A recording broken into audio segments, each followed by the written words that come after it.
अल्हम्दुलिल्लाह रब्बिल आलमीन वल आकिबतु लिल मुत्तकीन वस्सलातु वस्सलामु अला सय्यिदिल अंबिया वल मुरसलीन सय्यिदिल अव्वलीन वल आखिरीन काइदिल गुर्रिल मुहज्जलीन हबीबिना मुहम्मद व अला आलिहि व अस्हाबिहि अजमईन। अशहदु अल्ला इलाहा इल्लल्लाह वहदहु ला शरीक लह व अशहदु अन्ना मुहम्मदन अब्दुहु व रसूलुहु। अम्मा बअद फ़अऊज़ु बिल्लाहि मिनश शैतानिर लईनिर रजीम। बिस्मिल्लाहिर रहमानिर रहीम। फमन हाज्जक फीह मिन बअदि मा जाअक मिनल इल्म फ़क़ुल तआलौ नदउ अब्नाअना व अब्नाअकुम व निसाअना व निसाअकुम व अनफुसना व अनफुसकुम थुम्मा नब्तहिल फनजअल लअनतल्लाहि अलल काज़िबीन। सदक़ल्लाहु मौलानल अलीयुल अज़ीम। इन्नल्लाह व मलाइकतहु युसल्लूना अलन नबी या अय्युहल्लज़ीना आमनू सल्लू अलैहि व सल्लिमू तस्लीमा। अल्लाहुम्मा सल्लि अला सय्यिदिना व सनदिना व मौलाना व मुर्शिदिना व मुनअमिना व मअवाना व मलजाना हबीबिना व तबीबिना व नूर क़ुलूबिना सय्यिदिना मुहम्मद व अला अबीहि व उम्मिहि व आलिहि व इत्रतिहि व अहलि बैतिहि व अज़वाजिहि व औलादिहि व अस्हाबिहि अजमईन। मुझा प्यारा दोस्तों, बुजुर्गों ऐं भाइरों, अल्लाह करीम खां दुआ है त इंशाअल्लाह असां सभिनी खे हिदायत नसीब फरमाए, मदीने वाले साईं जी सच्ची मोहब्बत नसीब फरमाए। चओ आमीन। करीमन जी मोहब्बत में जियारे, ऐं मोहब्बत में शल मौत नसीब फरमाए। अल्लाह करीम खां दुआ है त जा ॻाल्हि ॿुधऊं उन जे मथां अल्लाह असांखे अमल जी तौफ़ीक़ अता फरमाए। जन हीअ नूरानी महफ़िल सजाई आहे, कोशिश कई आहे, ख़र्च कयो आहे, अल्लाह तन खे दीन दुनिया जी नेमतुनि सां माला माल फरमाए। असीं जेकी बि अल्लाह जो क़ुरान, मुस्तफ़ा करीम जो शान, शरीयत पाक जो बयान ॿुधण जे लाइ जमा थियासीं, मालिक करीम असां सभिनी जे दिल जे मुरादुनि खे शाल पूरो फरमाए। इश्तिहार मूंखे मोकिलियो हुयनि त उन में 2 मौज़ू लिखियल हुया। हिकिड़ो हुयो मेराज शरीफ जो, ॿियो हुयो हैदर करार मौला अली जे फज़ाइल जो। सुभान अल्लाह। तव्हां जेको चओ त मां उहो बयान कयां। सुभान अल्लाह। मुंहिंजी दिलि चवे थी मेराज त हाणे सॼो महीनो आलिमन बुज़ुर्गनि खां ॿुधंदव, मां तव्हांखे मौला जो शान ॿुधायां। सुभान अल्लाह। दिलि चवे थी त बिस्मिल्लाह कयां। अल्लाह कंदो ख़ुशि हूंदो। आमीन। अॼु वरी उतर जी हवा बि लॻी आहे, तव्हां ठरिया पिया आहियो। जनते सबड़ सिक जी तंते पवे न पारो। हदीस में फरमायो आहे, जनते सबड़ सिक जी तंते पवे न पारो, सावण ई सियारो दिल ता दोस्त न विसरे। सो सियारो त आहे, सीब लथो आहे, हवा बि लॻी आहे, पर जन सां मोहब्बत हुजे, महबूबन जो ज़िक्र थिए त दिल में गरमाश पैदा थींदी आहे। अल्हम्दुलिल्लाह सुन्नियुनि जो प्यार अहल बेतन सां आहे। नबी जी हर निस्बत सां प्यार आहे। अल्हम्दुलिल्लाह महबूबन करीमन जे हर निस्बत सां सुन्नीअ जो प्यार हूंदो। अहले सुन्नत व जमात कॾहिं बेअदब न थींदा आहिनि। शुक्र अल्हम्दुलिल्लाह, तव्हां शुक्र कयो जो अल्लाह असांखे अहले सुन्नत व जमात में पैदा फरमायो, बेअदबन में शुमार न कई। न असां सॼे पासे वारनि बेअदबनि ॾे वियासीं, न खॿे पासे वारनि बेअदबनि ॾे वियासीं, सिधी गुंबदे ख़ज़रा वारी अदब वारी वाट। इन ते अल्लाह जा शुक्राना अदा कंदा कयो। जेतिरा थी सघनि ओतिरा शुक्र अदा कयो, अल्लाह जो नेमतूं गिणियो, गायो बुधायो शुक्र कयो जो अल्लाह असा के या रसूल अल्लाह चवण वारो हक वारो अकीदो अता फरमायो। हर फिरके में ॾिसंदो न कान का बेअदबी नजर ईंदी, को वलियन जो बेअदब नजर ईंदो, को अहल बैतन जो गुस्ताख नजर ईंदो, को असहाबन के गारियों ऐलान तान करण वारो नजर ईंदो। हिन जमात आशिकन वारी या रसूल अल्लाह चवण वारी जमात में असहाबन जो भी इश्क नजर ईंदई, अहल बैतन जो भी प्यार नजर ईंदई, त असलाफ जे तरीके ते का जमात नजर ईंदी त ये सुनण वारी। अल्हम्दुलिल्लाह असा के नबी जी हर निस्बत सा प्यार, महबूबन जा साहब हुजन, नबी जी आल हुजे। अब जी हले पियो न सवेर मुंह हलाइस, ये शुरुआत में हुयो हुए सही हुयो। ये शूको जो पड़ा दो न यो नडीस मां नात ख़ुआन नया तकरीर तो कया तवज्जो दी। सुभान अल्लाह सुभान अल्लाह। अब सुजाग बैठायो थे हाने वरी सफा बंद करे छडी, हल्को डिले दीस, मामूली मामूली को दीस, प्रेशर दीस, जेको रब जो दिनो दे सब आवाज दीस। सुभान अल्लाह सुभान अल्लाह। मुअर्ज पे कयो त असां निस्बतुन वारा आहियूं, नबी जी हर निस्बत सां प्यार आहे। महबूबन करीमन सल्लल्लाहु तआला अलैहि वसल्लम सां जे थोड़ी भी निस्बत रखी असां जे लाइ अखियुनि जो नूर आहे। सुभान अल्लाह। पर दिल जे तार असां जी अल्हम्दुलिल्लाह मौला अली सां जुड़ियल आहे। दिल जो ताल्लुक अली सां आहे। ऐं जेतिरो सुन्नी मौला अली के चाहींदा आहिनि एतिरो ज़मीन ते के मां औलाद ॼणियो ई न आहे जेको अली सां प्यार करे सघे। अली जो प्यार अदब वारनि वटि आहे, नाले ॻणियो अली जो अदब वारो या प्यार करण वारो न सॾाए। अली मौला मुश्किल कुशा जे तरीके ते हलण वारी जमात अहले सुन्नत जी आहे। निमाज अहले सुन्नत वटा, रोजो सुन्नियन वटा, ज़कात सुन्नियन वटा, जिहाद सुन्नियन वटा, अदब सुन्नियन वटा, सही मुजा अखलाक सुन्नियन वटा। असां वटि लानत नाहे, असां वटि तानो नाहे, असां वटि सही मुजा तारीख़ जी हेर फेर नाहे। सुन्नियन वटि हकीकी सही सच्चो कुरान हदीस वारो अकीदो, अली जे प्यार वारो अकीदो। वरी जो सुभान अल्लाह सुभान अल्लाह।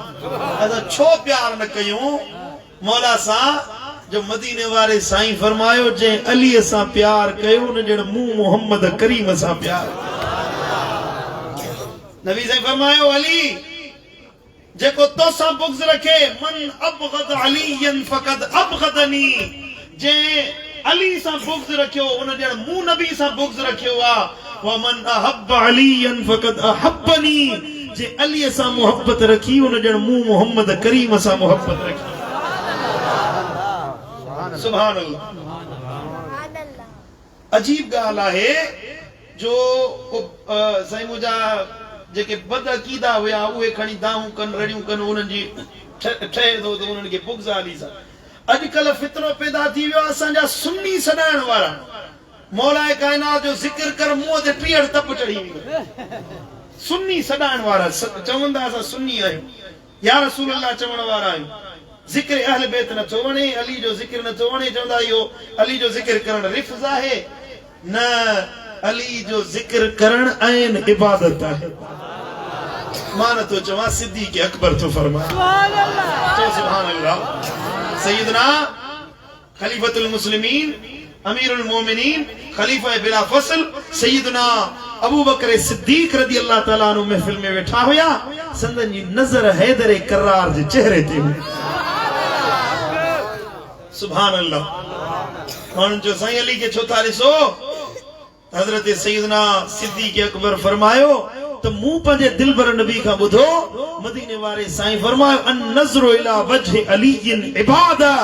अली जे चेहरे के ॾिसण बि इबादत आहे। सुभान अल्लाह। सिद्दीक त ॾिठो पे इबादत, माना निमाज पढ़े ते इबादत आहे, रोज़ो रखे ते इबादत आहे, ज़कात ॾे ते इहा इबादत आहे, हज करे ते इबादत आहे, रुॻी अली जे चेहरे के ॾिसे त इहो बि इबादत आहे। असांजे नसीब में चेहरो ना है भला साईं जन मज़ार अक़दस में आरामी आहिनि बज़ाहिर वो ज़मानो नसीब न थियो सिद्दीक़ अकबर फरमायो जेके अली जो चेहरो दिसण नसीब न थियो व ज़िक्र अली इबादा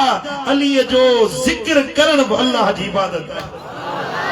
हे जो को मजलिस सजाई है अली जो जिक्र कयूं था यो मामूली गाल ना है अल्लाह जी इबादत में शुमार है। वरी जो सुभान अल्लाह अली जो जिक्र नबी जे जिक्र सां जुड़ियल आहे अली जो तज़किरो मदीने वाले साईं जे जिक्र सां जुड़ियल आहे। ॾिसंदे त आयत मुबाहला में नबी सां गॾु अली नज़र ईंदई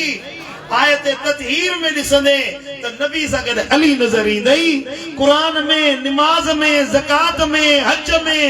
ज़मीन ते आसमान ते अर्श ते नबी सां गॾु तोखे अली नज़र ईंदई जिक्र अली नज़र ईंदई छो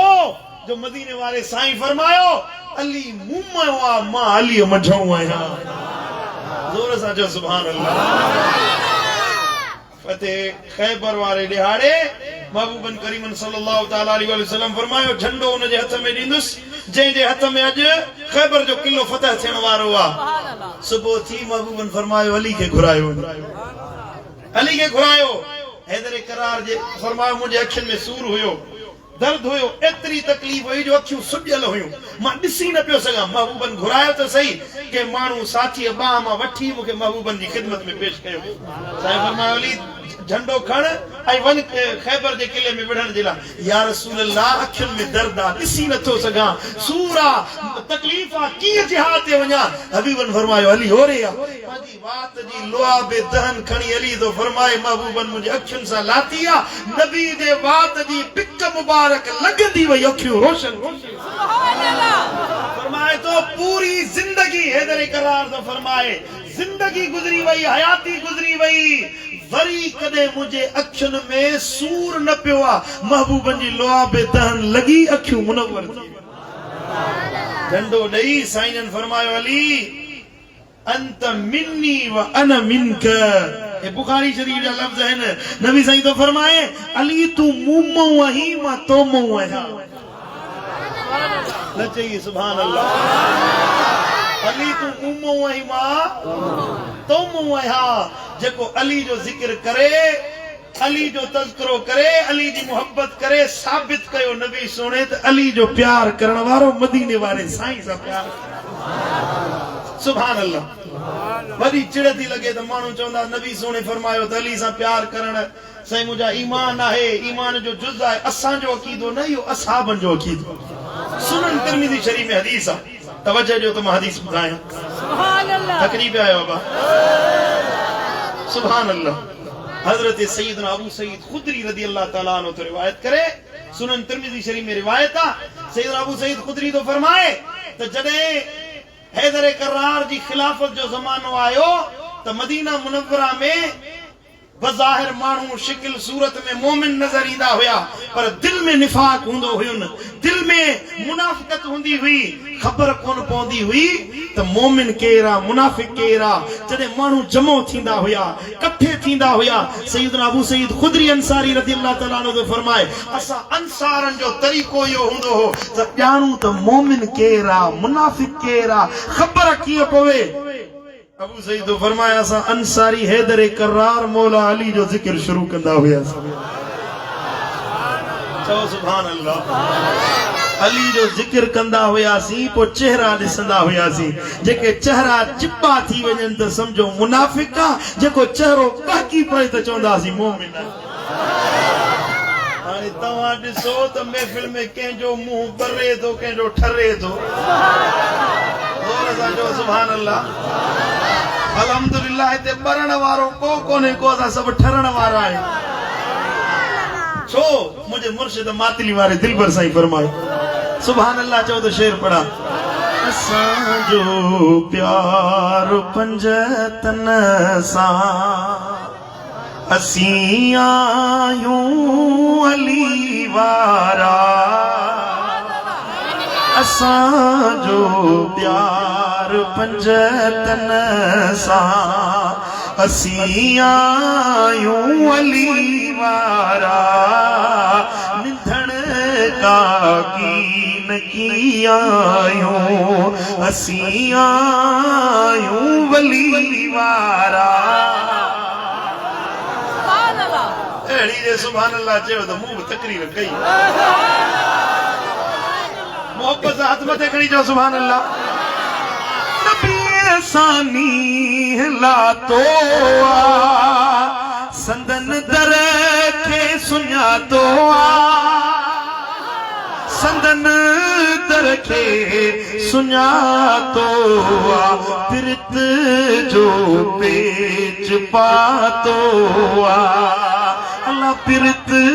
जो पेच पातो अली जी हूँ गली वारा असां जो प्यार पंजतन सा असां जा सांग सब सोला हणू नारो अली मौला हणू नारो अली मौला सच्चा हुबदार है दरजा नायूं दा थली वारा थली दावा नहीं सच्चा हुबदार है दरजा नायूं दावा थली वारा असां जो प्यार पंजतन सा अली मोमिन संदो मौला अली आहे वलीउल्लाह अली आहे वलीउल्लाह अली जो वजह करमुल्लाह अली जो वजह करमुल्लाह असां दिल खुली वारा असां दिल खुली वारा असां जो प्यार पंजतन सा वरी जो सुभान अल्लाह पढ़ो सल्लल्लाहु अलैहि या रसूल अल्लाह थकल न मोहब्बत वारो दुरूद पढ़ो सल्लल्लाहु अलैहि या रसूल अल्लाह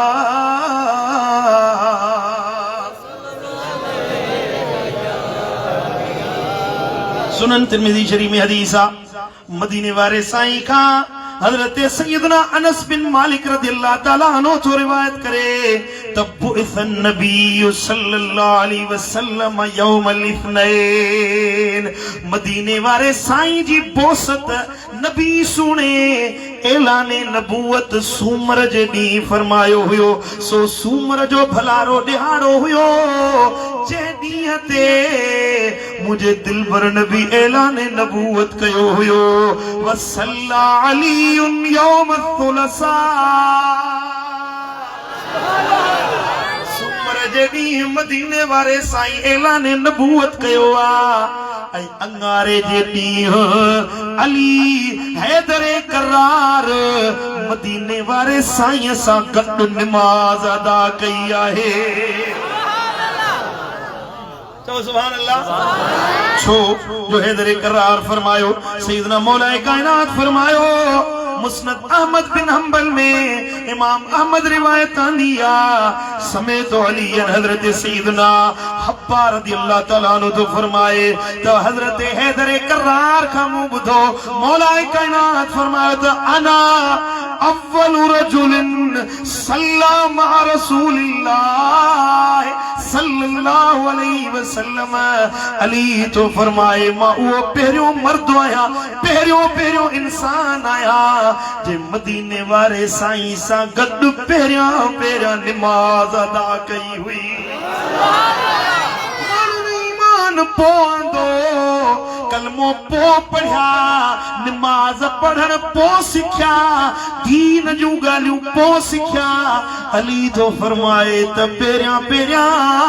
ईमान आणन बी गाला दीन सिखी वरी उन ते अमल करण बी गाला अली तो फरमाए त मां अली वो शख्स आया जे सब खां पेरियां दीन जे के हुक्म ते अमल कयो आ त नबी खां ॿुधण खां बाद में मां अली कयो आहे हैदर करार हुआ ज़ाता मौला अली जो वजूद बासादत वो वजूद आ जो पूरी जिंदगी कदे गैर जे आडो झुकियो न हुयो कदे जिंदगी में अली बुत परस्ती न कया शिरक न कयो आ लात मनात उज़ा जे आडो कदे सिर न झुकायो आ अली जो बचपन का शहादत जे दिहाड़े ताई जे सिर झुकियो आ त रहमान रब जे आडो झुकियो आ जो सुभान अल्लाह अब गाल समझ में आते दिया कौन दिया सुभान अल्लाह शान अफजलुल बशर बदल अंबिया का जात है तो वह सिद्दीक अकबर जी सुभान अल्लाह अच्छा सुनियो जो चीजो गाल दो ना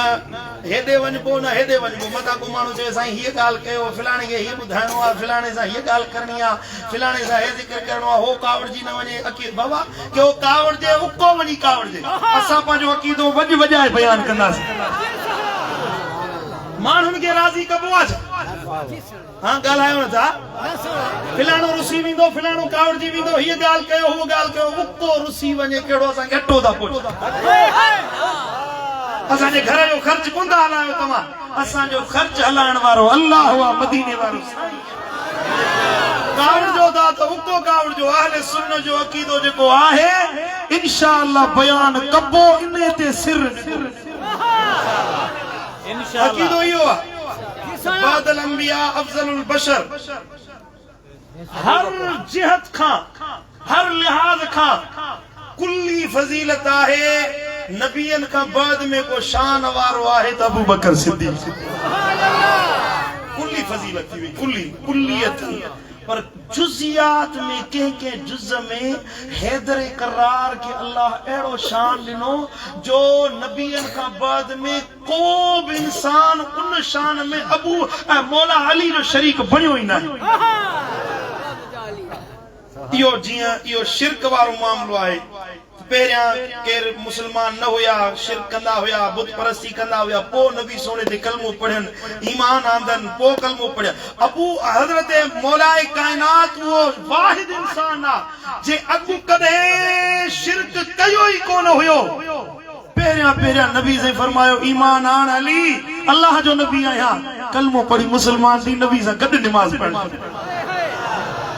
पढ़ी जो सुभान अल्लाह पढ़ो सल्लल्लाहु अलैहि या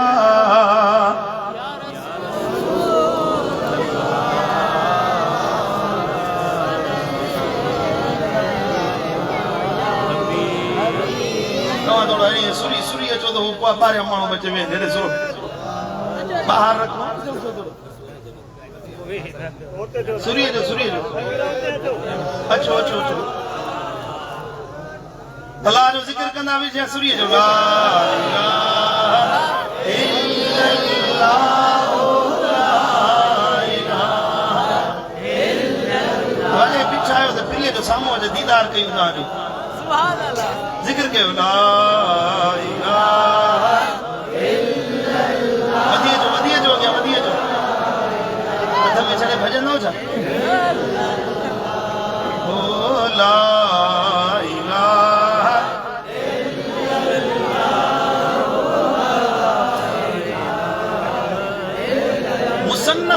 शेबा में इमाम इब्ने अबी शेबा रिवायत दिया मजम औसत में इमाम तबरानी रिवायत दिया हजरत सैयदना सलमान फारसी रज़ी अल्लाह ताला अन्हु का सैयदना सलमान फारसी दो फरमाए त अव्वलु हाज़िहिल उम्मते वरूदन अला नबीहा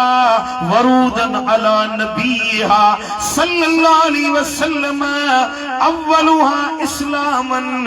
अली इब्न अबी तालिब। हजरत सलमान फारसी तो फरमाए त पेरिया पेरिया जदे मदीने वाले साईं ते अल्लाह ताला वही नाजिल फरमाई तो उन्नते ईमान आन वारो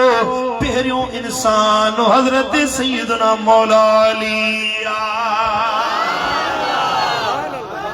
वरी जो सुभान अल्लाह सुभान अल्लाह सुभान अल्लाह। हिकड़ो मौली साहब तकरीर ॿुधी मांसि वॾो पटको या रसूल अल्लाह बि चवे पियो ऐं चवे थो त हज़रत अली जेको आहे सो अहल बैतन में न आहे, अली अहल बैतन में न आहे त पोइ केरु बचो आहे? नबी सुणे जा अहल बैत टिनि हिस्सनि में विरहायल आहे। हेॾे अली नवाज़ हेॾे ध्यानु ॾे, मुने ध्यानु ॾे, हाणे माण्हू वेही विया। हिकड़ा अहल बैत सकन, अहल बैत विलादत, अहल बैत नसब। मदीने वाले साईं जी आल उन टिनी कैटेगरीज में विरहायल आहे। हजरत हैदर करार नबी सोने जी न्याणी सैयदा तय्यबा ताहिरा खातून जन्नत अम्मा फातिमत ज़हरा सा निकाह कयो। उनका अगब उन निकाह का बाद में बार बार नबी सही फरमायो त अली मुझो बिरादर आहे, मुझो भाव आहे। जॾहिं मुआख़ात मदीना मुकर्रर कई वई, मदीना मुनव्वरा में हिजरत करे मुहाजिर आया त नबी सोने अंसारन सां उन्हनि जी मुआख़ात यानी भाई पी पे ठाही। के सहाबी के कैसा मुकर्रर कई, हिकड़ो अंसारी हिकड़ो मुहाजिर।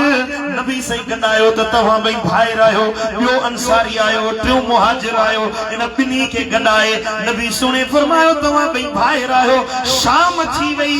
नबी सोने भाई पी पे मुकर्रर कई, भाई पी पे ठाही। शाम थी वई जॾहिं सब अंसारी सब मुहाजिर पाण में भाई पी मुकर्रर करे चुका।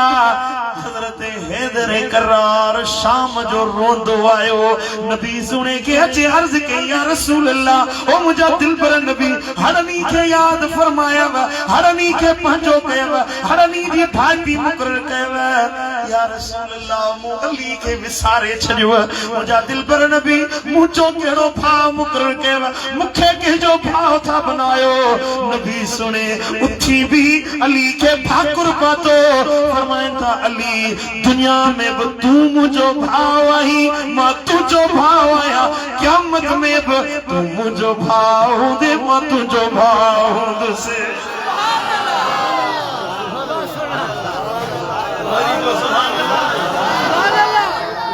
हाणे जेका भाई पी नबी मुकर्रर करे वो न मने तो मुनाफिक है। सुभान अल्लाह। हां बा दिजो छो था गलायो। नबी जी गाल जेको न मने तो कहिड़ो मोमिन चइबो। नबी सुने खुद भाई पी मुकर्रर करे। सुभान अल्लाह। ऐं साईं ने फरमायो तली मुझो भाव दुनिया में बाए आखिरत में बाए। क़यामत जो ॾियारो थींदो यौम यफिरुल मरउ मिन अखी। भाव भाव खां जुदा थी वेंदो। जुदा त थींदा पर अल्लाह फिल्लाह यौमइज़िन बादुहुम लिबादिन अदू। यार गहरा पग मट दोस्त भाइर हिक ॿिए जा दुश्मन बणिजी पवंदा। उते भाई पी कम न ईंदी क़यामत जे ॾियारे। को चवे हे मुझो भाव आ, हे मुझो दोस्त आ, हे मुझो पी आ। न पुट भाइर पुट पी खां जुदा थी वेंदा, न्याणियूं माउ खां जुदा थी वेंदियूं, का भाई पी न रहंदी। नबी सही फरमायो सब भाई पियूं खत्म थी वेंदियूं। अली क़यामत जे ॾियारे तुंहिंजी मुंहिंजी भाई पी बाक़ी बरक़रार रहंदी। सुभान अल्लाह सुभान अल्लाह। अली के अहल बैतन का किए जुदा कंदे, जड़े पासे विंदे मदीने वाले जी हदीस सामो इंदे या कुरान जी का आयत अॻियां अचे। सुभान अल्लाह। खोल कुरान सूरह आल इमरान। मदीने वाला अल्लाह ताला जो फरमान जड़े नजरान जा ईसाई मुझे दिल पर नबी सा मुनाज़रो करण जे लाइ आया। ईसाई जा वॾा पादरी मदीने वाले साईं वटाया। अचे यो तसलीस जे अकीदे ते मुनाज़रो कयन नबी सोने सा मुनाज़रो करण जे लाइ ईसाई वडा वडा पादरी वडा वडा पढ़ियल लिखियल राहिब तौरात ज़बूर इंजील ॼाणण वारा मुझे दिल पर नबी वटाया त असां सां मुनाज़रो कर अकीदो इहो आहे ईसायुनि जो त अलियाज़ो बिल्ला नकले कुफर नबाश तव्हांखे ॻाल्हि सम्झाइण जे लाइ सो अकीदो थो बयान कयां ईसायुनि जो अकीदो आहे त अल्लाह अल्लाह आहे पर बीबी मरियम साइण माज़ अल्लाह अल्लाह जी ज़ाल है हजरत सैयदना ईसा रूहुल्लाह अल्लाह जो पुत्र कायनात में ये टे खुदा हैं टे रब हैं टे पालनहार हैं वडो अल्लाह हुआ नंढो हजरत ईसा रूहुल्लाह बीबी मरियम भी इलाह हुआ है ऐ जेका हजरत ईसा रूहुल्लाह जी माज़ अल्लाह माओ अल्लाह जी ज़ाला इहो अकीदो उन्हनि पैदा कयो इन अकीदे ते नबी सोने सा मुनाज़रो करण आया हे अल्लाह जा रसूल असां जो अकीदो आ हजरत ईसा रूहुल्लाह अल्लाह जो पुत्र नबी सोने फरमायो बुधायो तवां वटि कहिड़ो दलील आ दलील इहो ॾिनुन त हजरत ईसा रूहुल्लाह बिना पीउ जे पैदा थियो बीबी मरियम कुंवारी मरियम पाक दामन सईदा तैयबा बीबी मरियम साइण अञा शादी न कई हुई बिना निकाह जे बिना शादी जे कुंवारी बीबी मरियम जे पेट में हजरत ईसा रूहुल्लाह आयो ऐं बिना पीउ जे बीबी मरियम जे पेटा हजरत ईसा रूहुल्लाह जो मिलाद थियो हकीकत आया ये जिब्रील ये ना तो 9 महीना बीबी साइण पेट में रखियो हुयो ईसा रूहुल्लाह के न जिब्रील आयो अचे फूक ॾिनई पेट थी वियो कुरान में सूरह मरियम में इहो वाक़ियो लिखियल आहे आई अचे खजीअ जे वण ते टेक लगाए वेठी चई त एका जे मां इन काग में मरी वञा हा त अल्लाह ताला जे तरफ़ वही आयासीं मरियम ॾुखारी न थी असां तो वटि तुंहिंजे पेट में इल्का कयो आहे जेको रूहुल्लाह आहे कलिमतुल्लाह शान वारो बच्चो तो वटि आयो बिना पीउ जे पैदा थियो बीबी मरियम कॾहिं गैर मुहरम जो मुंहुं न ॾिठो हुननि अकीदो ठाहियो त अल्लाह जो पुटु अल्लाह माज़ अल्लाह बीबी मरियम सां शादी कई अलियाज़ु बिल्लाह उन खां बाद में ईसा रूहुल्लाह पैदा थियो दलील इहो ॾिनुन मुझे दिल पर नबी वरी मुनाज़रे में जवाब इहो अता फरमायो तवज्जो ॾिजे सुभान अल्लाह मुझे सोने हबीब फरमायो जे ईसा रूहुल्लाह बिना पीउ जे पैदा थियो तव्हां अकीदो खड़ियो त अल्लाह ताला जो पुटु आहे माज़ अल्लाह वो आदम जे बारे में छा चवंदो आदम जी त न मां हुई न पीउ हुयो बिना मां बिना पीउ जे पैदा थियो आदम जे लाइ छा चवंदो सैयदना आदम रूह नबीन अलैहिस्सलाम उनजो त पीउ बि कोन हुयो मां बि कोन हुई ईसा रूहुल्लाह जी मां बि हुई आदम जी त अम्मा बि कोन हुई आदम जो पीउ बि कोन हुयो बिना पीउ बिना मां जे हज़रत आदम अलैहिस्सलाम खे अल्लाह तख़लीक़ कयो जेको बिना पीउ मां जे आदम खे जोड़े सघे थो त असां मुस्लमाननि जो अक़ीदो आहे सो रब बिना पीउ जे ईसा रूहुल्लाह खे बि पैदा करे सघे थो ईसायुनि जी हवा निकिरी चुप करे वेही रहो हाणे को दलील हुजे त ॻाल्हाइनि न जी सोना हाणे से रहमतुल लिल आलमीन आलिमुल गैब नबी सां त मुनाज़रो कनि छा दाल छा बिस्मिल्लाह हालत ॾिसो हुन चयो त साईं हाणे मुनाज़रो न मुबाहिलो कंदासीं छा कंदासीं मुबाहिलो हे जो जदीद दौर जो कम ज़हन वारनि जो न तू भी बाहे बार तो मां भी बाहे बार घिरूं था अंदर इहो न मुबाहिलो ये तव्हां बचो असां बचूं पोइ बददुआ जो दुआ घुरो अल्लाह ताला जेको हक़ ते आहे सो कामयाब थिए जेको ना हक़ ते आहे सो बर्बाद थिए या दुआ घुरो इहो मुबाहिलो कुरान मजीद ने लफ्ज़न के बयान कयो नजरान ईसाइन जो तो मुबाहिलो कयो जॾहिं इल्म अची चुको ॻाल्हि थी चुकी अल्लाह जो कुरान तो फरमाए फमन हाज्जक फीह मिन बादि मा जाक मिनल इल्म ए मुंहिंजा महबूब पोइ तो वटि इल्म अची वञण खां पोइ जेको इन ईसा रूहुल्लाह जे बारे में तो सा झगड़ो था कन वरी वरी अल्लाह जो पुट था सदिन इनन के चो फकुल हबीब चईन तालो अचो मैदान में हाने नदो अबनाना व अबना तवा पंजा पुत्र वठी अचो असा पंजा पुत्र वठी ईंदासीं वनिसान वनिसाकुम असा पंजू ज़ालूं पंजू औरतूं वठी ईंदासीं तवा पंजू ज़ालूं ऐं औरतूं वठी अचो व अनफुसना व अनफुसकुम तवा पंजू जानियूं हाणियो असा पंजू जानियूं हाणींदासीं सुम नबतहिल पोइ असां मुबाहिलो कंदासीं व नजअल लअनतल्लाहि अलल काज़िबीन आज़ीमी ज़ारी सां दुआ घुरो त जेके कूड़ा आहिनि तन ते अल्लाह लानत करे हले वञो तव्हां पंहिंजूं जानियूं आणियो मां मोहम्मद पंहिंजूं जानियूं आणींदुसि ए ईसाईयो तव्हां पंहिंजा पुट आणियो असां पंहिंजा पुट आणींदासीं तव्हां पंहिंजूं ज़ालूं आणियो असां पंहिंजा घर वारा बचा आणींदासीं ॻाल्हि तय थी ॾींहुं मुक़ररु थियो हेॾा ईसाई पंहिंजो ख़ानदान वठी आया ईसाईनि जी जमात जमो थी मदीना मुनव्वरा में दिहाड़ो मुक़ररु थियो आहे ईसाईनि जो राज जमो थियो पादरी पंहिंजूं ज़ालूं वठी आया धीऊं वठी आया पुट वठी आया तौरेत खणी आया ज़बूर खणी आया वॾा वॾा मामलात आंदनि त असां पिटींदासीं मुस्लमान बर्बाद थींदा इन्हनि ॾींहं सां आया त नबी सुणे जे लाइ बददुआ कयूं हेॾा मुंहिंजो दिलबर नबी बि उन ॾिहाड़े ते निकितो आहे भलो लिबास ओढ़े पंहिंजे हिक हथ में हज़रत इमाम हसन खे रसूल वरितो आहे चओ सुभान अल्लाह थकल मोहब्बत वारो सुभान अल्लाह चओ सुभान अल्लाह हजरत सैयदना साद बिन अबी वक्कास रज़ियल्लाहु तआला अन्हु तो रिवायत करे मुस्लिम शरीफ में सुनन तिरमिज़ी शरीफ में हदीस जे कसीर तादाद कुतुब में यह हदीस आई है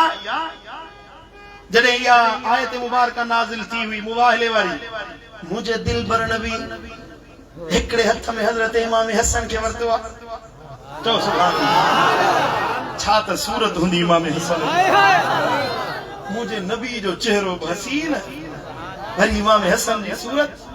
बे हथ में मुझे दिल बर नबी इमाम हुसैन के वरतो पंहिंजे खबे पासे सैयदा तय्यबा ताहिरा बिद रसूलुल्लाह सैयदा फातिमा ज़हरा के बिहारियो ऐं पंहिंजे सॼे पासे हैदर करार मौला अली के आंदो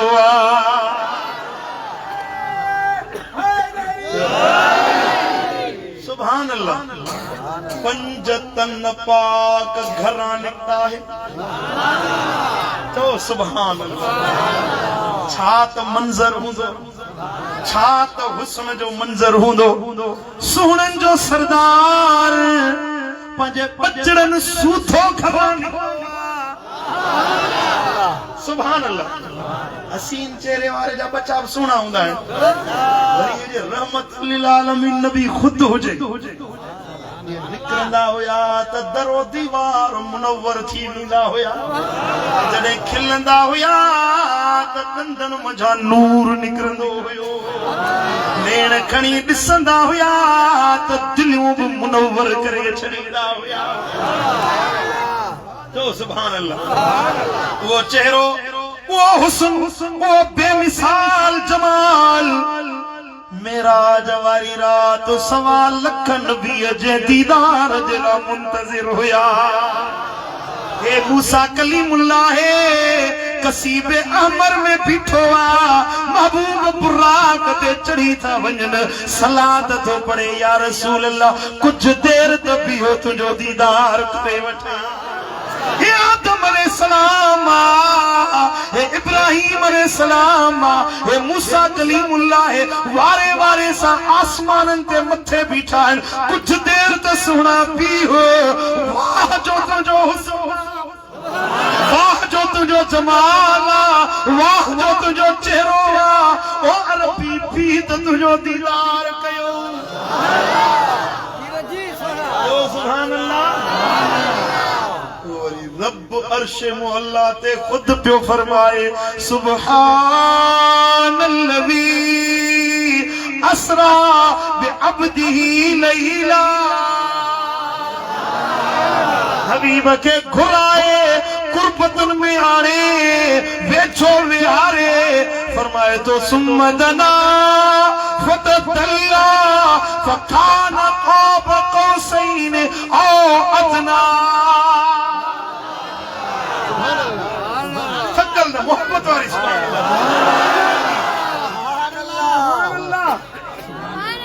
छा तो हुस्न हुंदो महबूब जो प्याला दा मान गाल खत्म करे छड़ी मुझे मुर्शिद मातरी वारे दिल पर ये तो जाने जाना ओ शाहे शाह जाने जाना ओ शाहे शाह जगन में तू जो जवाब ना है हसीन चेहरो आई लाल लबड़ा हसीन चेहरो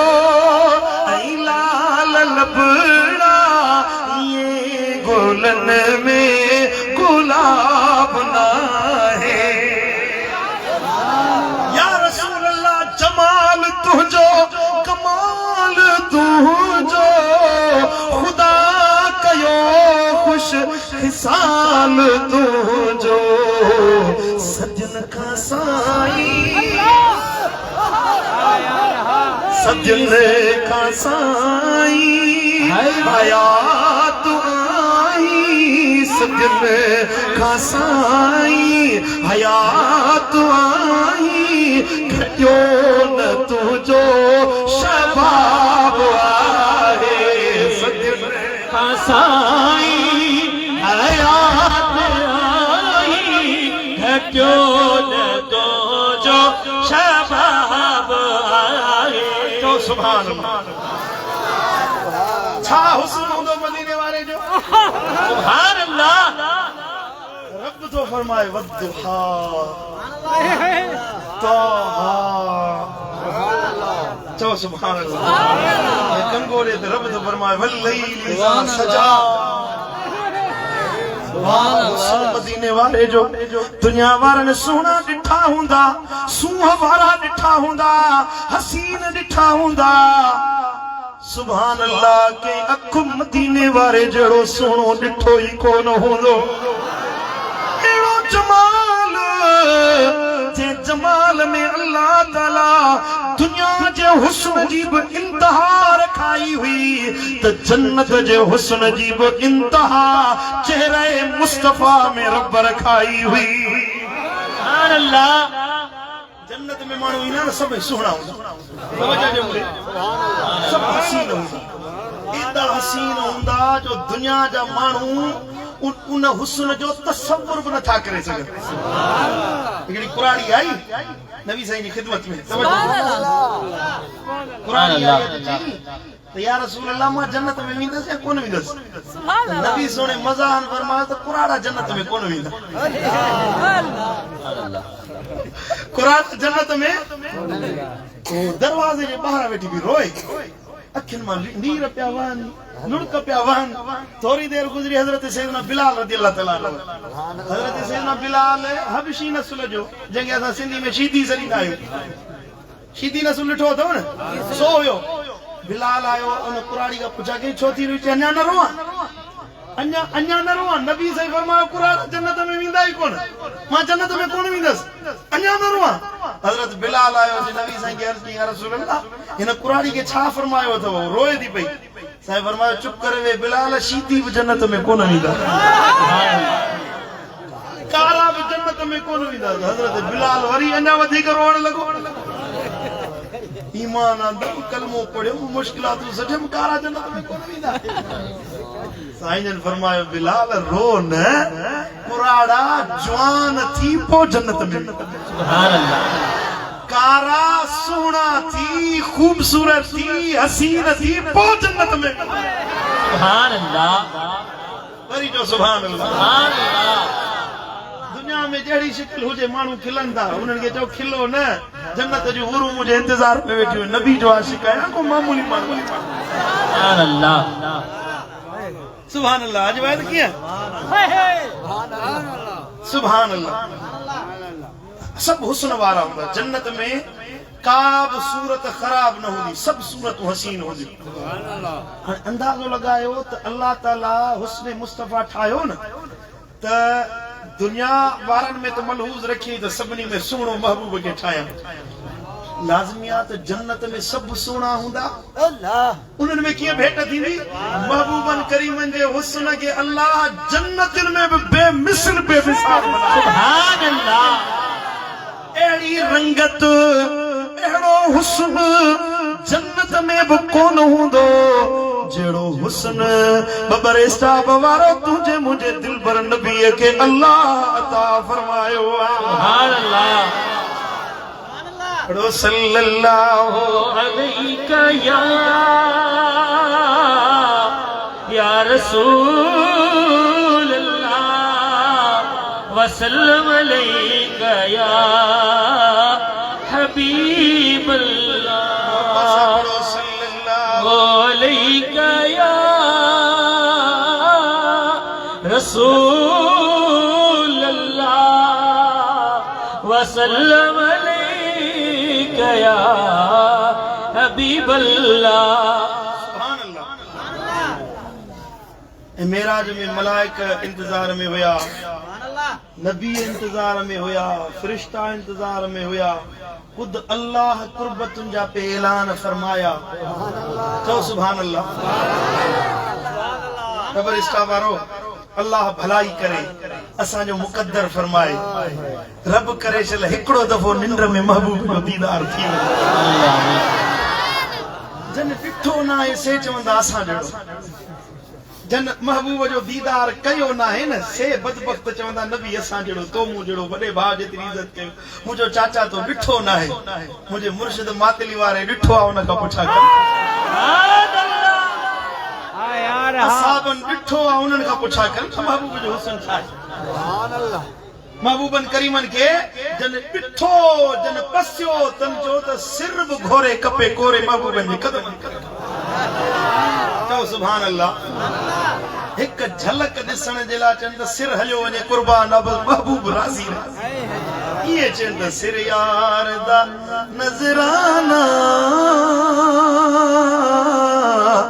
ले यार दे कोलावे मानू दुनिया जा आशिक ॾिठा थी तो लैला ऐं मजनू जो किसो ॿुधो आहे हीर ऐं रांझण जो किसो ॿुधो थी सुणी ऐं मेहार जा इश्क ऐं वाक़ जा वाक़िया ये इश्क न आहे इहा हवस जा वाक़िया आहिनि इश्क इहो जेको अबू बकर ऐं अली नबी सां करे ॾेखारियो सिर यार दा नज़राना ले यार दे कोलावे महबूब दी मर्जी लावे या ठुकरावे सल्लल्लाहु अलैहि या रसूल अल्लाह वसल्लम अलैहि सुभान अल्लाह तवज्जो जो बा जदे महबूब मेराज वारी रात नबीन वट ज़ाहिर थिया तो हर नबी महबूब जमा थी विया महबूब सुना सिदरतुल मुंतहा ते ओ मलाइकन जे काबे वट जमो थिया त हर मलाइक दीदार जला जमो थी विया हुस्न मुस्तफा ॾिसण जे लाइ सुभान अल्लाह अज महबूब पंजतन पाकन सा गड्डो ईसा जे सामो पियो नमूदार कुरान जी आयत याद आ विसरी वई सुभान अल्लाह राज इंतजार में हुआ नबी सुनो पंजे बचड़न सुधो ये निकतो आ सुभान अल्लाह मुझे दिल पर नबी जदे या कुरान मजीद जी आयत नाजिल थी हुई बचड़न के गड वठी मुझा सोना हबीब निकता हजरत सैयदना साद बिन अबी वक्कास जेको अशरे मुबशरा मा सहाबिया सो तो फरमाए पंजई जना गड आया नबी सोने दुआ जे ला हथ खया अल्लाहुम्मा हाउलाए अहली ओ मुझा मौला ए मुझा करीम रब हे मुझा अहल बैत थई जेके अज मुबाहिले जे ला ईसाइन जे सामू वञंदा मौला असां जी मदद फरमाए जा सुभान अल्लाह जी जो महबूब आया सुभान अल्लाह मूं पे चयो त असां जे सामू जे इत्तिफाक महबूब जो जमाल ज़ाहिर थी करीमान करम कम त करे सगन अल्लाह इख्तियार ॾिनो असां कोझन कमीरन कम तरन ऐं साईं मुंहिंजा गुनहगारनि जे मथां जे महबूब करम कन त करे ओ आका अल्लाह कंदो लाइक थींदासीं नालाइक आहियूं त वरी बि लाइक पाण ई बणाईंदो ॿियो असां वटि कहिड़ो अमल आहे पंहिंजे बचड़नि जे सदके चओ आमीन सुभान अल्लाह अचानक जे नबी जो चेहरो ज़ाहिर थे सुभान अल्लाह चमकार थी वञनि आशिकन जो दाहूं निकरी वञनि अज ईसाइन जो मुझे दिलबर नबी के ॾिठो वरी हैदर करार मौला अली के ॾिठो पर्दा नशीन यानी ज़हरा साईं खे ईंदे ॾिठो हसनैन करीमैन जे सूंह भरे हुस्न खे जो ॾिठो त हिक ॿिए में पिया चवनि ए पादरियो ए ईसाइन जा राहिबो मुड़ी वञो यार मुड़ी वञो जे हे दुआ जे ला हथ खणंदा त हलाक थी वेंदासीं बर्बाद थी वेंदासीं मुंहं त ॾिसो केॾा सुहिणा छा त हुस्न छा त चेहरा आहिनि मुड़ी वञो हिक ॿिए में पिया चवनि यार दुआ न घुरूं मुबाहिलो नथा कयूं तौबा ताइब थियो जे ईसाईयत छॾियो नथा हिननि खां तो मुबाहिलो न कजो बर्बाद थी वेंदो नबी सोना जो आया मुर्गी फरमाइनि था छा ख्याल आहे दुआ जे लाइ हथ खणो चवंदा या रसूल अल्लाह पारा तो न ॾिजाए पिट जाए न जो तूं दुआ घुरी अली आमीन चवे असांजा नस्ल बर्बाद थी वेंदा महबूब मुबाहिले खां मुड़ियासीं जीअं तूं चवंदे असां इहे करे ॾेखारींदासीं सुभान अल्लाह अल्लाहु अकबर नारे तहकीर नारे हैदरी नारे पीर ताजदार खत्म नबूवत जिंदाबाद ताजदार खत्म नबूवत जिंदाबाद साईं करीमन फरमायो जे मां दुआ घुरा हा ऐं हसनैन पंहिंजे अबे अम्मा सूदो आमीन चवनि हा त मूं ॾिठो त अल्लाह जे अज़ाब वारा मलाइका नजरान ते रब जो अज़ाब खयूं बीठा हुया हेॾा दुआ पूरी न थे हा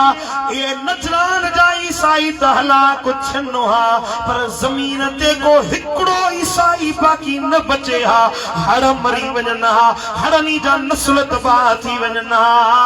हे मुड़ी विया अल्लाह जा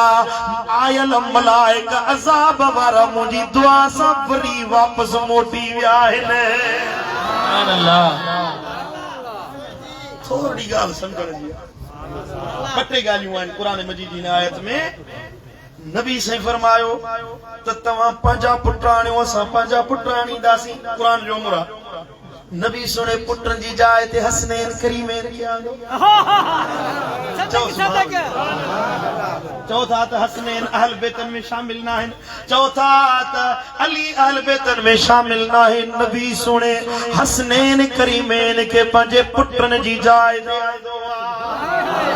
हबीबन जा शहजादा त बचपन में ही विसाल करे विया हजरत सैयदना कासिम हजरत सैयदना इब्राहिम हजरत सैयदना ताहिर महबूब जा शहजादा बचपन में ही विसाल करे विया हुया हबीबन पंजे पुटन की जाए थे हसनैन के आंदो जने औरतुन जी गाल आई बराबर अहल बेतन में नबी जू घर वारियों भी शामिल आइन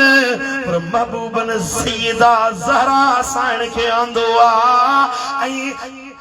लफ्ज हुयो निसाना व निसाकुम तमा पंजू औरतूं आनियो असां पंजू औरतूं आनींदासी वो पंजू औरतूं वठी आया नबी सोने ज़हरा के आंदो अली के वरी केड़े खाते में आंदो समझने जी गाल है पुट बची विया औरतूं बची वियूं सुभान अल्लाह अग्या लफ्ज हुयो अनफुसना व अनफुसकुम नचे सुभान अल्लाह माना बुधंदो तो पो सुभान अल्लाह चवंदो अल्लाह फरमायो त तवा इनन के चो नबी असा पंजू जानियूं ताणियूं तवा पंजू जानियूं आणियो नबी सोने अली के आंदो इन एतबार का त अली मुजी जान वाहे सुभान अल्लाह सुभान अल्लाह मुझे मुर्शिद मातली वाले बुदाह करे सुभान अल्लाह चो तो मैं पढ़ा अमीरुल मोमिनीन इमामुल मुत्तकीन अमीरुल मोमिनीन इमामुल मुत्तकीन अली मौला अली मौला अली मौला हसीनन में हसीन सुभान अल्लाह चो नबी पंहिंजी जान सॼी जो उहो तो सुहिणो हूंदो दिल पर सही तो फरमाए तो हसीनन में हसीन सच्चो सादिक अमीन अली मौला अली मौला अली मौला अमीरुल मोमिनीन है काबे अंदर उन जी विलादत थिया मस्जिद में जंहिंजी शहादत उम्र उन जी इबादत रियाज़त ना मिली अहिड़ी कंहिंखे सआदत उन जी गली मुआ झली पो थींदी भली इमामुल मशरिकैन इमामुल मगरिबैन चो अली मौला अली मौला अली मौला जो अली मौला अली मौला अली मौला अमीरुल मोमिनीन इमामुल मुत्तकीन दिल सा चो अली मौला अली मौला जेको अली के मौला मने तो सो चवे अली मौला अली मौला अल्हम्दुलिल्लाह सुन्नी मनो था हिकड़ो वरी चो तो मौला जी माना हिय वा इन में नबी सोने से न मिलायो हिय माना है अब केड़ी माना है अली मौला जी माना है दोस्त नबी सोने जो फरमायो गदीर जी जाए ते बी हथ हथ में दे फरमायो ए मोमिनो बुधो मन कुंतु मौला फहाज़ा अलीउन मौला जे जो मौला मां मुहम्मद करीम आया ते जो मौला गाला ते जो मौला सभई चोते जो मौला जवान कुराड़ा सभई चोते जो मौला अलिया जदो अली मौला है इन मौला जी माना है दोस्त माना है अब दोस्त माना है तो नबी के पंहिंजो दोस्त चइबो छा ॻाल्हायो नबी साहिब फरमायो जो मां दोस्त आहियां तुंहिंजो अली दोस्त आहे माना तो करी कुछ अकुल बुधार त नबी के दोस्त चइबो आहे नबी कंहिंजो दोस्त न आहे मुझे दिल भर नबी फरमायो मां मोहम्मद करीम कंहिंजो दोस्त न आहियां मूंखे माण्हुनि जो दोस्त न बनायो वियो आहे मां अल्लाह जो दोस्त आहियां अल्लाह मुंहिंजो दोस्त आहे सुभान अल्लाह साईं करीमन फरमायो जे माण्हुनि में के मानू के मां दोस्त बनाया हा इजाजत हुजे हा तवज्जो जो मुतवज्जे थी जो छे मां दोस्त बनाया हा इजाजत मिले हा तपू मां पंहिंजो दोस्त अबू बकर सिद्दीक के बनाया पंहिंजो दोस्त कंहिंखे बनाया सिद्दीक अकबर के बनाया छो त अबू बकर जा मूं ते एतिरा थोरा आहिनि सिद्दीक जा मूं ते एॾा थोरा आहिनि एतिरा थोरा आहिनि जेके मां मुहम्मदुल्लाह नथो सघां सॼी दुनिया जे माण्हुनि जेके मूं ते एहसान कया नबी थो फरमाए हदीस मुंहिंजे दिलबर नबी फरमायो दुनिया में जेतिरा बि माण्हू हिन मर्द हिन औरतूं हिन जन मूं ते थोरा कया मूं ते एहसान कया तन हरनी जा थोरा मूं लाहे छॾिया हरनी खे उन्हनि जे एहसाननि जो बदिलो ॾेई छॾियो पर वाहिद अबू बकर सिद्दीक जंहिंजा थोरा मां मोहम्मद करीम पंहिंजी ज़िंदगी में लाहे कोन सघिया आहिनि इहे थोरा क़यामत जे ॾियारे मुंहिंजो अल्लाह लाहींदो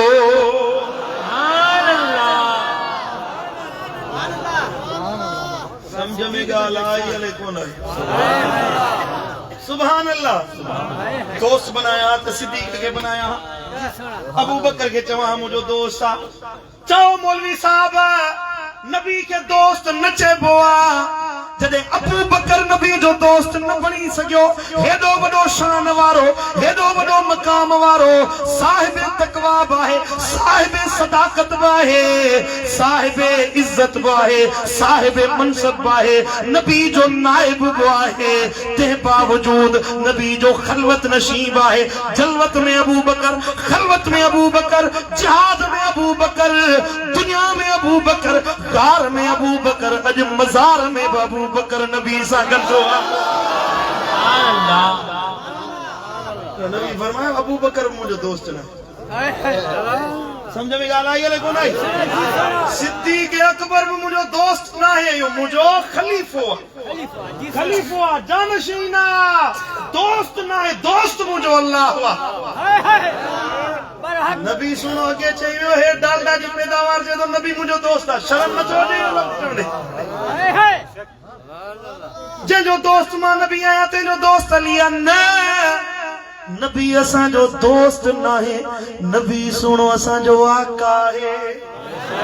नबी असा जो रहबर है नबी असा जो रहनुमा है नबी सुनो असा जो अगवान है मुझे महबूब फरमायो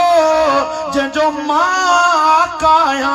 जो मने तो ते जो रहबर मां मोहम्मद करीम आया जो मने तो ते जो रहबर रहनुमा मां मुस्तफा करीम आया सो मने त असा जो रहबर अलिया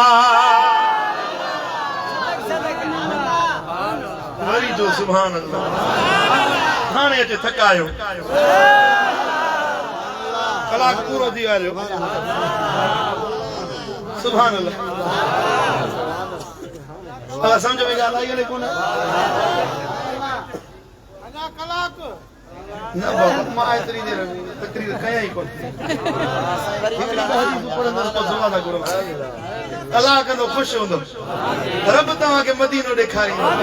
मदीने सां गॾु नजफ़ ऐं करबला बि ॾेखारींदो तवज्जो जो मुड़े जेॾी महिल महबूब ईअं चयो सभ खां पहिरियां अली जी मौला हुअण जी तस्दीक मञण वारो ख़बर अथव केरु ॿुधायांव जीअं जो महबूब चयो त जंहिंजो मौला मां मोहम्मद करीम आहियां तंहिंजो मौला अली आहे त हज़रत सैयदना अमीरुल मोमिनीन खलीफतुल मुस्लिमीन उमर फारूक उथी बीठो चओ सुभान अल्लाह उमर उथी बीठो छा कई जो उथी वनी हज़रत हैदर करार के भाकुर पातो अथई चए तो अली मुबारक अथई ओ अली मुबारक अथई जो तू सुबह इन हाल में कंदो ही जो तू हरनी मोमिनन जो मौला बणजी वेंदो आहे सुभान अल्लाह सुभान अल्लाह उमर जा नारा तो घणा तो हणी या गाल त मन उमर जी गाल रुगी शैतान न मनंदो नबी साईं फरमायो शैतान उमर के दिसी उमर जो पाछो दिसी 40 मेल परे भजी भजंदो तो शैतान आ पर टहण वाला अजकल मानुन में ता नजर अचन हाओ हाओ छो कुरान फरमा मिनल जिन्नति वन नास शैतान रुगी साईं मुजा जिन्नन में कोन हुंदा मानुन में भी शैतान हुंदा कुरान आवा कुरान जी आखिरी आयत है ना मिनल जिन्नति वन नास जिन्नन में भी शैतान हुंदा है न मानुन में भी शैतान हुंदा है मानुन वाला शैतान ये है जेको उमर जो नालो बुधी रहंदा है असा बाबा अली वारा उमर जो जिक्र बुधी खुश थींदा आहियूं असा जी दिल ठरंदी आ असा जो लऊ लऊ ठरंदो आ छो तो उमर सबक दिनो आ त अली जो शान अली न बुधाए हा त असा के किए खबर पवे अबू बकर न बुधाए हा त अली जो शान किया त असा के किए खबर पवे हा नबी त बुधायो बयान करण वाला नबी का तो ये असा भी हुआ न पिट्या जन के तू गारियूं तो दी अली जो शान बुधाइण वाला ये असा भी अल्लाह शलका मत तुझई अल्लाह को अकुल जई अकुल नथो अजई अल्लाह बेड़ो बोड़ई जो तू महबूबन जे असाबन के घटवा तो गलाई मुझे महबूब जे असाबन कदे अहल बेतन का जुदाई इख्तियार न कई हिय मस्जिद नबवी शरीफ जो दरवाजो आ नमाज पूरी थी आ जमात निकती आ हजरत हैदर करार जो निकतो हिकड़े पासे का अबू बकर आयुस बे पासे का उमर आयुस सजे पासे का अबू बकर गिची में वरतो थस बे पासे का गिची में जुबान हथ हिकड़े पासे का वरी उमर गिची में जे यार गज्जी इंदा है न ये अबू बकर उमर अली जे गिची में ये हथ हथ में विजी जी हार विजबो आ गिची में ये चन हां यार सुभान अल्लाह उमर साईं मुल्की जो उमर जो कद वडो हुयो अबू बकर जो कद वडो हुयो बिनी जे मुकाबले में सैयदना हैदर करार जो कद वरी थोड़ो नंढो हुयो समझो था हैदर करार जो कद मुबारक बिनी खलीफन का थोड़ो नंढो हुयो तो हजरत उमर साईं फरमायो त अलीयुन फीना कानून फी लना अली असां बिनी जे विच में अबू बकर उमर जे विच में इए आ जे लना जे विच में नून हुंदी लना लिखो न लाम नून अलिफ लना लना लाम नून अलिफ टे अखर हाने लाम वडो ये खड़ो हुंदो अलिफ भी खड़ी हुंदी नून वरी हेठ झुकियल हुंदो नुक्तो ॾिनल हुंदो हेठ हुंदो उमर साईं चयो त जीअं लना में नून आ तीअं अली असां जे विच में आ हज़रत उमर फारूक खे तड़े खड़े हज़रत मौला अली जवाब ॾिनो इदा लैस फी नून अंतुम ला जेकॾहिं तव्हां इन विच में नून न हुजे त तव्हां ला माना कुझु न आहियो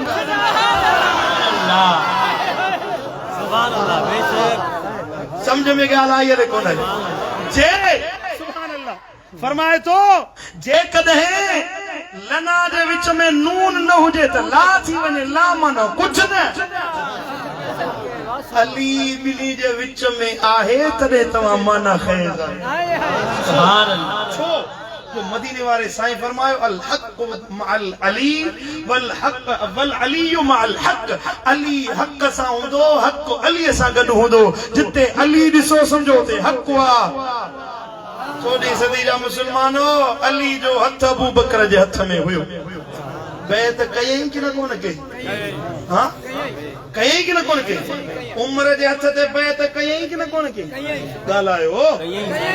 माना अबू बकर सा गड अली हुयो त हक अबू बकर सा गड हुयो अली जे उमर सा गड हुयो त हक उमर सा गड हुयो छो त जिते हक हुंदो उते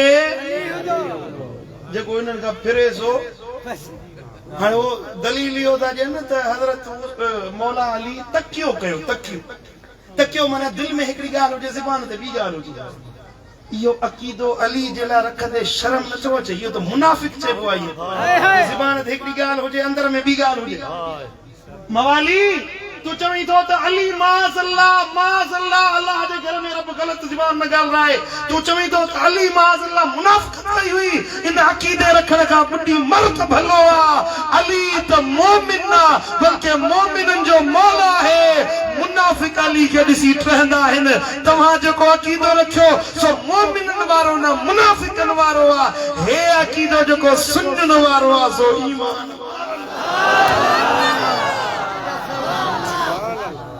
समझो था लेकिन असा तदे ही चवंदा जो दिल पर साईं सेखारियो अली अली मौला अली अली अली अली मौला अली रहबर अली दिलबर असांजो तू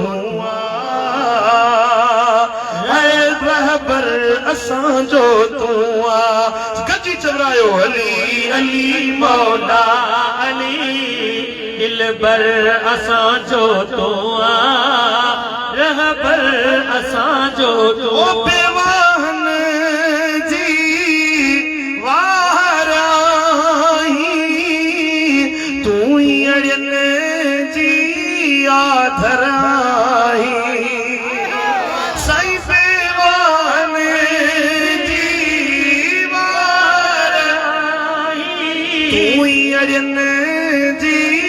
आधराही कर का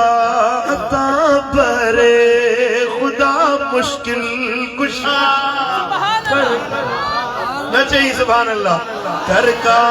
अता बरे खुदा मुश्किल कुशा बाहर मिलन जी तो दिल बर असां जो तो अली अली मौला अली अली अली हक मौला दिल पर साईं ते नजरे करम कर मौला अली खैरात अता कर इन सारी जमात ते का साईं नजरे करम कर मौला अली खैरात अता कर चौ मौला मन ठार तू दिलदार तू सरदार हाय मन ठार तू दिलदार तू सरदार तू सफदर असांजो तू हाय सफदर असांजो तू दिलबर असांजो तू अली अली मौला अली अली अली मौला अली दिलबर असांजो तू रहबर असांजो तू सुभान अल्लाह गाल समझ में आई जिक्र अली कर त सजी रात गुजरी वेंदी न बुधण वारा थकबा न बुधाण वारा अली जा फज़ाइल एतरा है तवज्जो जो असां खे यो करणो आ जो अली सां सच्चो प्यार रखणो आ हिकड़ो त न बद अकीदगी में पो बियो त न बद अमली में पो नहीं रास्ता छड़े जो अली जो हुबदार न बुरो अकीदो रखण वारो हुंदो न बुरो अमल करण वारो हुंदो हाय हाय बुरो अकीदो यो त असाबन के गारियूं दे नबी जी घर वारन के गारियूं दे घटवत गालाए लान तान करे तकियाबाजी करे बुरी आदतों अपनाए अली जो हुबदार करे यो अमल न कंदो बियो बुरो अमल अली जो हुबदार कदे वात में नशो कोन विझंदो आ अली जो हुबदार कदे गार न दींदो आ अली जो हुबदार आही त पो वो नमाज पढ़ण वारो अली जो हुबदार ओ अदा जे अली जो हुबदार आही त अली जो प्यार त नमाज सां हुयो अली जे बचन जो प्यार बि नमाज सां हुयो इस त सही अली जो मस्जिद सां केॾो प्यार हुयो जो अली जी पैदाइश बि रब जे घर में त शहादत बि अली जी मस्जिद में थी आ एतरी दिल हुई एतरी मोहब्बत हुई जो जिंदगी सजी मस्जिद में गुजरी। ये सिज उभरे पियो सनन जो गुलाम हजरत कंबर रज़ी अल्लाह ताला अन्हु हजरत हैदर करार जो गुलाम सो तो फरमाए फजर नमाज पढ़ी सिज उभरे पियो हजरत हैदर करार मस्जिद का बाहर निकतो मुझे मुर्शिद मौला अली सिज के दिसी फरमायो ओ सिज अली पूरी जिंदगी तो के लहंदे बिठो तोखे उभरंदे बिठो तोखे तारन में गुम थींदे बिठो झुड़ में पोशीदा थींदे बिठो ओ सिज तू अचण सा रोशनियों करी तू वञण सा अंधेरा करी ओ सिज पूरी जिंदगी अली तोखे लहंदे डिठो तोखे उभरंदे डिठो पर गवाह रह जा तो कदे अली के गिफलत में न डिठो हुंदो निंड में न डिठो हुंदो ओ सिज जडे तू लथो हुंदे जडे तू उभरंदो हुंदे तो डिठो हुंदो त अली हमेशा अल्लाह जी इबादत में मशगूल है। सुभान अल्लाह। समझ में ॻाल्हि आई लेकिन अली कदे के जो हक न खाधो मौला अली कदे के सा ज्यादती न कईया मौला कायनात कदे के जी दिल को न दुखाईया अली जदे भी ॻाल्हायो त सच ॻाल्हायो मुझे मौला कदे कूड़ न ॻाल्हायो हजरत हैदर करार कदे के जे मथा जुल्म न कयो जे अली जो हुबदार आई त अली जी सीरत के अपनाए देखा। पढ़ी नमाज कोन तो आई चई तो माली जो हुबदार आया जी सोना छाजी हुबा आया छाजो ईमान आयो जे अली के मौला मनी तो नमाज पढ़ी देखा। हाय हाय ॻाल्हायो पढ़ भी नमाज ले कोन पढ़वे नमाज असली कज़ा न कर नबी जी आल सा प्यार आ न नबी जी न्याणी जन्नत जी मालिकानी अम्मा फातिमा तो ज़हरा ये जो ईंदी हुई तो महबूब सोना ज़हरा पाक खे फरमाइंदा मुझे भर में वे फरमाइंदा फातिमा मुझे पासे में वे जो तुझे जिस्म मां मुखे जन्नत जी सुरहान थी एडी शान वाली न्याणी ये रात थींदी आ त हिकड़ी रकात में अम्मा साइण पूरी रात गुजारे छड़ी हुई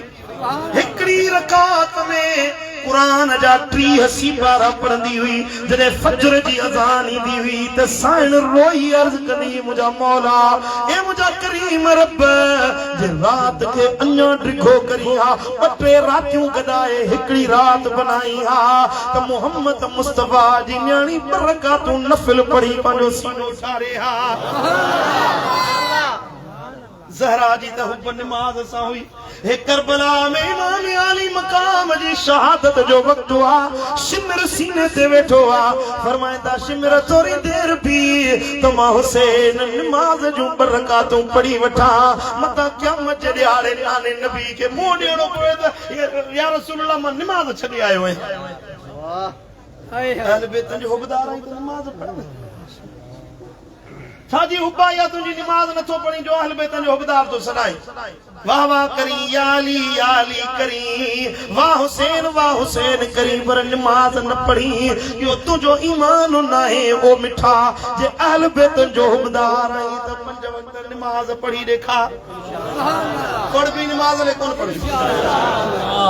केड़ा केड़ा नमाज पढ़दा कढो लोइन मां तो बाहर कढो अधूरी नमाज न 5 ही वक्त नमाज पढ़ी ओ हजरत साईं जन फरमाइंदा है न त हिकड़ा अठड़िया ॿिया 360 सुभान अल्लाह अठे नी जुमे ते ईंदा ॿिया वरी 360 ॾींहंनि खां पोइ ईद नमाज ते ईंदा न असां 5 ही वक्त नमाज पढ़ण वारा हिकिड़ो असां अली जा हुबदार आहियूं दिल साफ़ नमाज माफ़ अली दा नमाज माफ़ कोन थी हिन भोदार दा नमाज माफ़ थी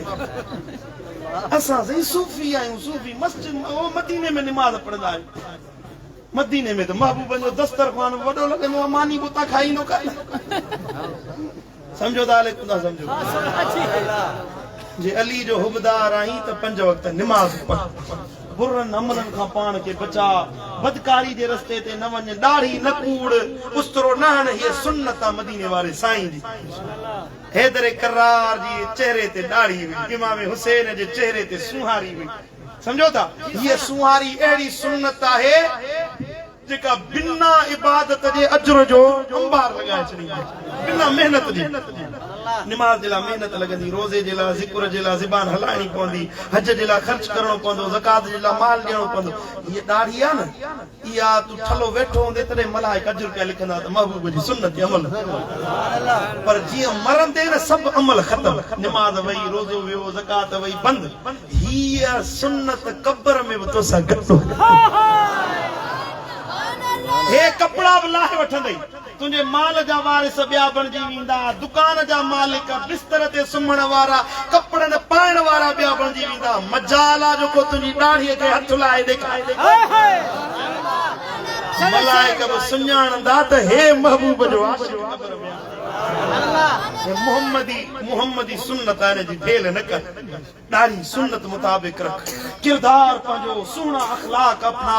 कंहिंजी दिलि न आज़ार कंहिंजी दिलि न ॾुखा कंहिंजो हक़ न खा कंहिंखे गार न ॾे कंहिंखे घटि वधि न ॻाल्हा बुरा अमल न कर बेहयाई बदकिरदारी न कर परावा नंग न निहार अखियुनि में हया चरम पैदा कर मरवत वारो थी अखलाक वारो थी अहिड़ो थी जो क़यामत जे ॾिहाड़े पंज तन पाक जी दरबार में पहुचूं साईं वटि जॾहिं कौसर जे मैदान में अहल बैत असांखे पेश कनि त चवनि या रसूल अल्लाह असांजो आहे क़बूल आहे या अमल कबो इंशाअल्लाह सुलझना थियो सुजाग थियो पंहिंजे अंदर बेदारी पैदा कयो अमल जी आदत पैदा कयो आदत अपनायो त अल्लाह राज़ी थिए अल्लाह जो हबीब सल्लल्लाहु राज़ी थिए आखिर में तव्हांखे हिकिड़ी दावत रखा तवज्जो ॾियो त मां दावत ॾियां माण्हू जी दावत क़बूल कंदा आहियो फ़क़ीरनि जी दावत क़बूल कयो हे महीनो आहे रजब शरीफ़ जो अॼु मुंहिंजे ख्याल में 16 जी रात आहे इंशाअल्लाह ईंदड़ महीने 15 शाबान जी रात अज़ीम शान रात उहा रात जंहिंखे लैलतुल बरात सॾिबो आहे नबी साईं फरमायो इन हिकिड़ी रात में मुंहिंजी उम्मत जा एतिरा गुनहगार अल्लाह बख़्शींदो आहे जेतिरा बनू कलब कबीले जे रिढुनि ऐं बकरियुनि जे जिस्मनि ते वार आहिनि एतिरा मुंहिंजा गुनहगार उम्मती अल्लाह बख़्शे माफ़ करे छॾींदो इहा रात मुंहिंजे मुर्शिदनि करीमनि जो आस्थानो दरबार आलिया दिलबराबाद शरीफ मोरे में अज़ीम शान इज्तिमा थींदो आहे पूरे पाकिस्तान मां अल्लाह जा बरगुज़ीदा बाना अचे उते जमो थींदा आहिनि जिथे महफ़िल थींदी आहे मुंहिंजा क़िबला मुर्शिद दिलबर साईं बयान फरमाईंदा ऐं राति जो आधी खां बाद में सलातुत तस्बीह नमाज़ बा जमात साईं जन ख़ुदि पढ़ाईंदा आहिनि उन खां बाद में दुआ थींदी इन दुआ में तव्हां सभिनी मुंहिंजे भाइरनि अज़ीज़नि मुंहिंजे प्यारनि खे शिरकत जी दावत हुजे क़बूल आहे इहा मरणनि में परणनि में शादियुनि में मुरादियुनि में यारनि सां दोस्तनि सां रातियूं गुज़ारींदा हुए एॾी वॾी सियारे जी राति कचहरी में वियो था चयो अच कचहरी था कयो सॼी राति गुज़री वञे हली गिफ़लत जी अजाई कचहरी में त ख़बर ई नथी पए सिज उभरी आयो यारनि सां रातियूं गुज़ारियूं था हिकिड़ी राति असां फ़क़ीरनि सां बि गुज़ारे ॾिसूं हिकिड़ी राति मुंहिंजे मुर्शिद मातली वारे दिलबर साईं सां गॾु गुज़ारे इंशाअल्लाह या हिकिड़ी राति तुंहिंजे गुज़रियल ज़िंदगी जो जे सची दिलि सां ईंदे तौबा ताइब थींदे इंशाअल्लाह तुंहिंजे गुज़रियल सॼी ज़िंदगी जे गुनाहनि जो कफ़ारो बणिजी वेंदो क़बूल आहे इहा दावत ईंदो इंशाअल्लाह यारनि सां दोस्तनि सूदो अचो इंशाअल्लाह सर्दी जी मौसम त आयल आहे कंदो मौसम साज़गार थी वेंदी जेतिरो भला मौसम जो कहिड़ो मामिलो हुजे अल्लाह त ॾिसे थो पियो न हबीबन करीमन फरमायो 40 माण्हू के दुआ ते आमीन चवनि अल्लाह उहा दुआ रद न कंदो लखे माण्हू सॼे पाकिस्तान खां कही अचे मर्द औरतूं कुराड़ा नौजवान मर्द ॿार सगीर कबीर अचे दुआ ते अल्लाह जो कामिल वली दुआ घुरंदो हेतिरा माण्हू आमीन चवंदा मन कंहिंजी आहत अल्लाह क़बूल फरमाईंदो भला असीं गुनहगार आहियूं के भला ईंदा उन्हनि जे मथां अल्लाह बाज कंदो उन जे सदके अल्लाह असांखे बख़्शे माफ़ फरमाए छॾींदा ये दावत कबूल कयो अचो हिकिड़ी राति अल्लाह वारनि जी सोबत में गुज़ारियो त अल्लाह राज़ी थिए अल्लाह जो हबीब राज़ी थिए अल्लाह मुंहिंजो चवण तव्हांजो ॿुधण पंहिंजी बारगाह अक़दस में क़बूली मंज़ूर फरमाए मौलवी साहब अली नवाज़ खे अल्लाह शाद आबाद रखंदो जंहिं जे सदके असां सभई हिक ॿिए जी ज़ियारत जे लाइ गॾु थिया आहियूं अल्लाह मौलवी साहब जी इज़तुनि खे अञा वधाईंदो अल्लाहुम्मा सल्ली अला हबीबिना मुहम्मद व आलिहि वसहबिहि अजमईन आमीन اللهم اكفنا بحلالك عن حرامك واغننا بفضلك عمن سواك اللهم إنا نعوذ بك من الهم والحزن والجبن والبخل وضلع الدين وكهر الرجال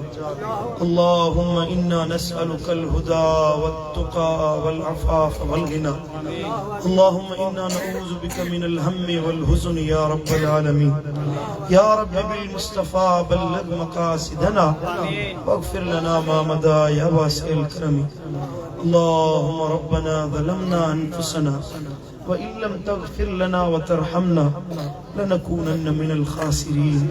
اللهم ربنا هب لنا من أزواجنا وذرياتنا قرة أعيننا واجعلنا للمتقين إماما صل اللهم تعالى على خير